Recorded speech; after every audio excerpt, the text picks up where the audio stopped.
আসসালামু আলাইকুম, সবাইকে জুম্মা মোবারক। তো আজকে ফ্রাইডে স্পেশাল কি কি রান্না করলাম আপনাদের সাথে শেয়ার করতে চলে আসছি। এখানে রান্না করেছি গরুর মাংস আলু দিয়ে, বেশি ঝোলও না আবার একদম ভুনা ভুনাও না, এরকম রেখেছি। হয়েছে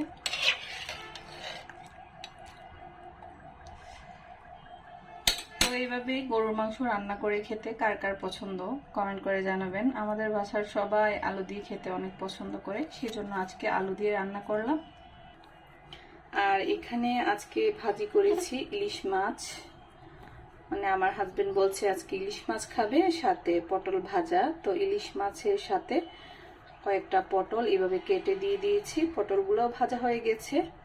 আর এখানে শুকনা মরিচ ভেজে নিয়েছি। তো এভাবে কিন্তু গরম ভাতের সাথে খেতে অনেক ভালো লাগে। কে কে খেয়েছেন কমেন্ট করে জানাবেন। আর এখানে ভাজি করেছি মানে করলা।